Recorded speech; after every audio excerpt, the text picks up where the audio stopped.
Express లో నక్షి మేళా సందర్భంగా free shipping across the world. నమస్తే రమ్మగారు. నమస్తే జయ. రమ్మగారు, ముక్కోటి ఏకాదశి దగ్గరలోకి వచ్చేసాం. చక్కగా ఉత్తర ద్వారాలు తెరుస్తారు, స్వామివారిని దర్శించుకుంటాం కదండి. తిరుమల తిరుపతి అయితే కిక్కిరిసిపోతుందంట రమ్మగారు. అవును, 10వ తారీఖు దగ్గర నుంచి 19వ తారీఖు వరకు అసలు హోటల్స్ దొరకకపోవటం చాలా ఇబ్బంది పడతాం. కానీ ఎలా అనిపిస్తుంది ఆ రోజు వెళ్ళాలి. ఆ టికెట్లు కూడా బుకింగ్ పెట్టారు కదా, లాస్ట్ మంత్ డిసెంబర్ లో పెట్టేశారు. అవును, బుక్ చేసుకున్న వాళ్ళు చేసుకున్నట్టే. నేను కూడా మంచి రెడీ అయ్యాను, కానీ వేరే ఆ ట్రిప్ ఐడియా తోటి మానేసా. ఓకే, అదే స్వామివారిని చూడాల్సిందే. ఎంత జరగన్నా ఉండనివ్వండి, ఏదన్నా జరగనివ్వండి, అదొక ఆశ ఉంటుంది కదా. అవును, ఇక్కడ మనకున్న దేవాలయాల్లో కూడా కొన్ని ఆలయాల్లో ఉత్తర ద్వారం తీస్తారు, శ్రీనగర్ కాలనీలో కూడా తీస్తారు. అవును, ఆ శ్రీనగర్ కాలనీలో ఉత్తర ద్వార దర్శనానికి గణపతి కాంప్లెక్స్ నుంచి ఉంటుంది లైన్. అవును, అంటే దేవాలయాల్లో అవకాశం ఉండటం కూడా ఉత్తర ద్వారానికి అవకాశం ఉండాలి. అటువైపు స్వామివారిని వేయించేపు చేయించి అక్కడి నుంచి దర్శనమిస్తారు. ఎవరెవరి అవకాశాన్ని బట్టి వాళ్ళు సమీపంలో దేవాలయాల్లో, మన అన్ని దేవాలయాల్లో ఒక రోజుకే ఉంటుంది. ఈ వేళ వేయించేపు చేస్తే రేపు తెల్లవారు మళ్ళీ మార్గళి సేవకి వెళ్ళిపోతాడు అయ్యవారు. తిరుపతిలో మాత్రం 10 రోజుల పాటు. ఎందుకంటాం గారు, భక్తుల కోసం అంటారా? మన సౌకర్యార్థమే. అటువైపు నుంచి దర్శనం అరేంజ్ చేస్తారు. మన అవకాశమే, అంతకంటే ఏముంది, మనమే కదా, మన కోసమే భగవంతుడు ఆయన ఎందుకు వచ్చాడు భూమి మీదకి, అంతే, మానవ మాత్రల కోసమే వచ్చాడు. కాబట్టి అక్కడ అవకాశం మరి ఇది వరకు ఉందో లేదో జ్ఞాపకం లేదు నాకు. ఇటీవల కాలంలో అలా మేము 1 సంవత్సరం భద్రాచలం వెళ్ళాం ముక్కోటికి. ఎన్నేళ్ల క్రితమో మా పెద్ద బావ ఉన్నారు, 1991లో 90లోనో ఏమో, ఏనాడో. తర్వాత ఎప్పుడు నేను ఏ క్షేత్రానికి వెళ్ళే సాహసం చేయలే, కొంచెం తక్కువే. ముక్కోటి ఏకాదశి మామూలుగా మనకి ఏకాదశులు అన్నీ విశేషమైనవి. అవును, ప్రతి ఏకాదశికి దానికి ఒక ప్రత్యేకమైన పేరుంది, ప్రత్యేకమైన విశేషము. నెలలో ఆ రోజున తప్పకుండా ఉపవాసం చేయటము, తర్వాత ఏదన్నా దానం చేసుకోవటము, జాగరణ చేయటము, ద్వాదశి నాడు పారణ చేయటము విధానంగా చేసుకుంటాం. ఏకాదశి రోజు దానం కూడా ఉంటుందా రమ్మగారు? చేసుకోవచ్చు అమ్మా, మంచిది. మంచిది దానం చేసుకుంటే అవకాశాన్ని బట్టి. అంతే, లేదా ఏకాదశి నాడు ఉపవాసం ఉంటే ద్వాదశి నాడు పొద్దున్నే భోజనం చేసి అప్పుడే ఏ బ్రాహ్మణుడికో లేదా సాటి వాళ్ళు ఎవరికైనా బట్టలు తాంబూలము దక్షిణ ఇస్తే మంచిది, విశేషమైన క్రియ. ఈ ప్రత్యేకంగా మన తొలేకాదశి ఎంత విశేషంగా చేస్తామో, అక్కడి నుంచి ఉత్థాన ఏకాదశి ఎంత విశేషంగా చెప్పుకుంటామో, వాటికంటే ఇంకా అమోఘమైనది ముక్కోటి ఏకాదశి. వాటికంటే కూడా ఈ ముక్కోటి ఏకాదశి నాడు ముక్కోటి దేవతలు వాళ్ళ ముక్కోటి దేవతల్ని దర్శించిన ఫలితం లభిస్తుందని, ముక్కోటి దేవతలు స్వామివారిని దర్శించడానికి వస్తారని, వాళ్ళ దేవతలకి కూడా ఈ సమయంలో దర్శిస్తే అమోఘమైన ఫలితం కలుగుతుందని, మానవులు మనకెంత అమోఘమైనది లభిస్తుంది. దేవతలే అలా అనుకుంటే భావిస్తే మనము అదే మనది ఇంకా కదా. అంతే. అయితే వైకుంఠ ద్వారాలు తెరవబడతాయని చెప్తారు. మామూలుగా వైకుంఠమట మనకి పురాణాల్లో ఎక్కడుందో తెలీదు. రాక్షసులు హరి కోసం వెతికారనే కథలు చదువుతాం మనం. హిరణ్యాక్ష హిరణ్యకశిపులు కానీ చాలా మంది హరి ఎక్కడున్నాడో తెలీదు. వాళ్ళు దేవతల్ని పట్టుకుంటారు, బ్రహ్మలోకానికి వెళ్ళిపోతారు, బ్రహ్మదేవుడి కోసం తపస్సు చేసి ఆయన్ని చూడగలుగుతారు. పరమేశ్వరుడి కోసం కైలాసానికి వెళ్తారు, కైలాసం ఫలానా చోట ఉందని ఫిక్స్ తెలుసు అందరికి. ఈ వైకుంఠం ఎక్కడుందో తెలియదు, ఆయన ఎవరికి కనపడ్డు. కడలే కనపడుతుంది, దాని మీద ఉన్నవాడు కనపడ్డు. ఆయనతో ఒప్పుకుంటేనే ఆయన చూడగలుగుతారు. వీళ్ళు నన్ను బ్రహ్మాది దేవతలు నన్ను చూడాలనుకుంటున్నారని ఆయన సంకల్పించి వీళ్ళకి కనపడాలి అని భావిస్తేనే చూస్తారు, లేకపోతే లేదు. అందుకేనేమో కదా రమ్మగారు, మనం తిరుమల దర్శనానికి కూడా మనం అనుకుంటే వెళ్ళమట, ఆయన రమ్మంటే ఆయన అనుమతిస్తేనే వెళ్ళగలుగుతాం మేము. అవును, అది చాలా ఖచ్చితమైన రూల్. ఆయన వైకుంఠానికి కూడా అంతే పద్ధతి.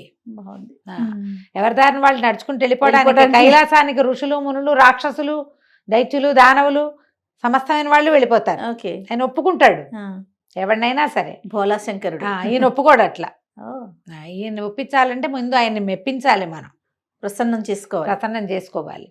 అట్లా అప్పుడు ఈ ప్రత్యేకమైన దినం రోజున, అంటే ముక్కోటి ఏకాదశి నాడు వైకుంఠ ద్వారాలు వాటంతట అవి తెరుచుకుంటాయి. ద్వారాలు తెరిచి స్వామి అక్కడ దర్శనమిస్తాడు అందరికీ.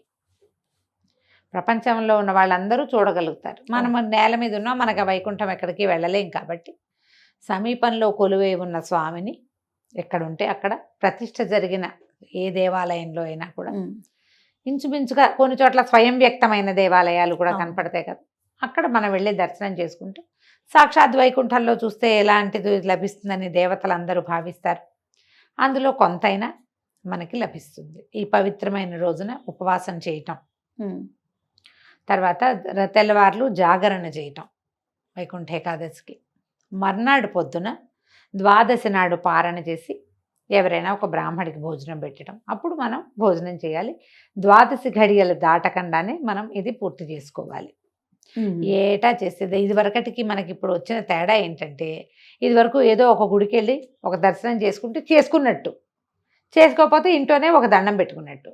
తెల్లవారు 6 నుంచి ఇంకా 6 కంటే ముందే కూడా నా లెక్క అయితే 6 టీవీ పెట్టామంటే అలా అన్ని దేవాలయాల్లో వైకుంఠ ద్వార దర్శనాలు అమోఘంగా అవుతాయి. చక్కగా భద్రాచలం దగ్గర నుంచి చూపిస్తారు, ఈ ఒంటిమిట్ట రామాలయాలు అవి చూపిస్తారు.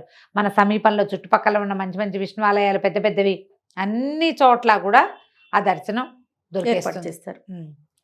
ఈ సోషల్ మీడియా వచ్చాక మనకు వచ్చిన అద్భుతమైన వెసులుబాటు ఏంటంటే, ఏ దేవాలయంలోనూ మనం అంత స్పష్టమైన దర్శనం చేసుకోలేకపోతాం. ఇట్లా చూసి వచ్చేస్తాం. అలా చూసి శంఖం చక్రం కన్ను పెదివి ఏం చూస్తాం, ఏ విగ్రహాలకి ఏమీ చూడలేం. కానీ కెమెరా రావటం వల్ల ఇదన్నిటిని క్యాప్చర్ చేస్తుంది చక్కగా, క్లియర్గా క్లారిటీతో క్లారిటీతోటి. అయ్యవారి కిరీటంలో ఎన్నెన్ని వజ్రాలు, ఎన్నెన్ని కెంపులు, ఎన్నెన్ని వైఢూర్యాలు ఉన్నాయో. ఆయన ఇటు నవ్వేడా, ఏ బుగ్గ పైకి లేచి నవ్వు మొహం కనపడుతోందో. హారతి ఇచ్చేసరికి నేత్రాలు పైకి కిందకి అవుతున్నాయి. అన్ని చాలా చాలా దేవాలయాల్లో మనకు అసలు మనం అలంకారమే చూస్తాం. ఇప్పుడు అక్కడికి వెళ్తామా, మైసూరు చాముండి, అసలు చాముండి అమ్మవారు అది ఏమిటో తెలీదు, ఊరికే అలా చూసి వస్తాం. చిట్టి ప్రతిమ అమ్మవారి బుజ్జి ఇంతే ఉంటుంది, అలంకారం ఎంత ఉంటుంది, కన్ను పొడుచుకున్న అదేమిటో తెలియదమ్మా. అక్కడ 5 నిమిషాలు 10 నిమిషాలు నుంచుంటే ఏదో ఒక రేఖా మాత్రంగా స్వరూపం కనిపిస్తుంది. మన కెమెరా వచ్చాక ఆ చిట్టి జేజి ఆవిడ కళ్ళు, ముక్కు, మూతి, పెదవులు, నవ్వు చక్కగా పువ్వు కాయ ఏమేం పెట్టారో అవన్నీ. పద్మావతి దేవిని అమ్మవారిని ఎన్నిసార్లు వెళ్ళి ఉంటాను జయ నేను. అలవేలు మంగాపురం తిరుపతిలో ఉన్నప్పుడు వారానికి 3 సార్లు కూడా వెళ్ళిపోతుండేదాన్ని. కానీ ఎప్పుడు అవన్నీ అత్యంత స్పష్టమైన దర్శనాలు ఇప్పుడు మనకి కుదురుతున్నాయి కెమెరా వెళ్ళటం వల్ల. అసలు చక్కగా చిన్న సొట్టలున్న విగ్రహం, స్వరూపము, నేత్రాలు, మధ్యలో ఈ అభిషేకం చేస్తారు. అభిషేకం చేసినప్పుడు ఇట్లా నేత్రాల స్వరూపం కనపడుతుంది. మామూలుగా అంత స్పష్టమైన ముఖ కవళికలుగా మనకు తోచవు, కానీ ఈ పసుపు నీరు గంధం నీరు పడేసరికి స్పష్టత రేఖలు కనపడుతూ ఉంటాయి క్లియర్గా. ఎంత లక్షణంగా దర్శనం అవుతుందో. ఎందుకు ఎక్కడికైనా పరిగెత్తడం, హాయిగా టీవీ పెట్టి కూర్చుని చకచకా పనిచేసేసుకుని.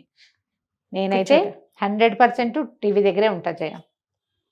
కళ్యాణాల వేళలప్పుడు అన్ని కళ్యాణాలు నేను టీవీలోనే చూస్తా. ఇంక అక్కడికి పరిగెత్తుకెళ్దాం అయితే ఉండదు, పరిగెత్తుకెళ్దామని. కానీ ఎప్పుడైనా సరే క్షేత్రంలో దర్శనం, సన్నిధిలో ఉండటం అనేది మహాద్భుతం. జీవితంలో 1-2 సార్లు చేస్తే చాలా ప్రతిసారి పరిగెత్తక్కర్లా.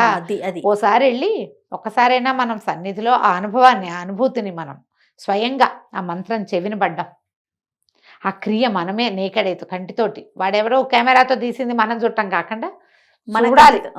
మన ప్రెజెన్స్, మన ఆత్మ అక్కడ ఏమవుతుంది, అది మన ఆరా పుల్ అవుతుంది మంది, మన ఆత్మ పరమాత్మకి దగ్గర అవుతుంది. అవును, ఇది మంచిదే. కానీ మనకున్న అవకాశాన్ని వాడుకోండి.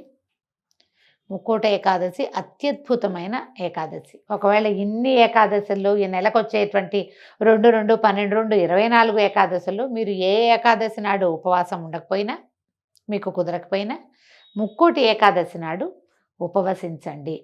కనీసం అన్నం మానేయండి. ఇంకేదైనా భిన్నం తినండి. మాత్రలు వేసుకుంటారు, మందులు వేసుకుంటారు, పని చేసుకుంటారు, అలసిపోతారు, కాబట్టి ఆకలికి ఉండలేరు. చిన్నపిల్లలు ఉన్నారు, మీకు పెద్ద వయసు ఉంది, ఏ కారణమై ఉన్నా కూడా ఏదైనా ఒక భిన్నమైంది తినండి.